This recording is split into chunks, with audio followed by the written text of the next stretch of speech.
She's new to the ICANN meeting. She comes alone. Her purse, which could double as a diaper bag, is a telltale sign that she has an active toddler at home. When the introduction circle comes to her, we smile politely and wait to see what's brought her here.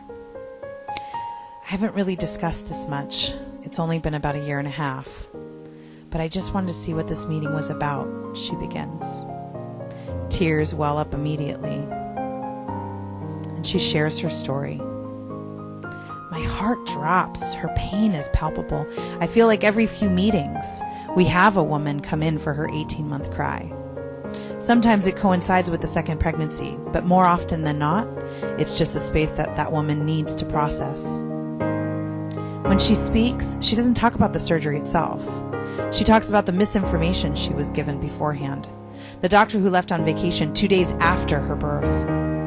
The unnecessary choice between a cesarean or an induction at 39 weeks. The insulting scare tactics directed at her partner designed to pressure her into a cesarean. The inaccurate assertion that post dates begin somewhere around 40 weeks. The description of a vaginal delivery akin to a cesarean without anesthetic. The weekly ultrasounds that for months predicted a huge baby that would never fit, only to surgically birth a 7-pounder. The hospital that would not let her move around while she was in labor. The doctor that painfully stripped her membranes or broke her bag of waters without her consent. Condescending comments about what a doctor would tell his sister to do. Wouldn't the sister get to make up her own mind? Instead of offering concrete information to base a real decision on. The humiliation of reading her birth chart that the cesarean was deemed elective and performed at maternal request. As a member of this community she is sought out for support, I feel like a failure. There's no amount of proactive training or advice I can give her. There is no Band-Aid for her wounds. She second-guesses her choice of doctors, her choice of hospital, the advice she accepted from friends and family. She mourns the loss of that expected postpartum gentle introduction into parenthood, where she gets to fall in love with her child after birth.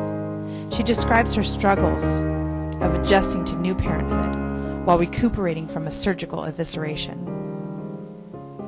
She's proud of what she was able to do with what she was dealt, but she has a sneaky suspicion that it didn't have to be that way. With information about the doctor's vacation, she could have met and interviewed his backup team. If she'd heeded the advice of an old high school friend, maybe she would have just chosen a different hospital. Maybe she should have hired a doula. Hired a different doula, not hired a doula. Maybe if she'd just seen the business of being born earlier, maybe she would have felt empowered to interview midwives. If she'd read that one book, if she just stood up for herself, if she'd just asked more about statistics. If only. But in the end, it's not her fault. At every step along the way, she believed that her medical team was acting in good faith. She believed that the best practices, not CYA legalese, would dictate her care. I have yet to see a woman who felt that her cesarean was an empowered choice that she made during an unexpected birth come to our regular meetings.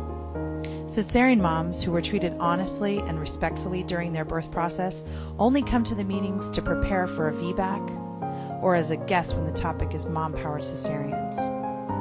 Empowered women, they don't show up for the 18-month cry. What makes the 18-month cry so powerful is that it is mourning the ultimate betrayal. She has acknowledged that she has been lied to, and that dishonesty has dramatically affected her life. Is this your story? Do you know others that have a similar story? We need to start telling a new story. We're working to bring evidence-based care and humanity to childbirth. For more information, please visit us at improvingbirth.org and find your local support group at ican-online.org.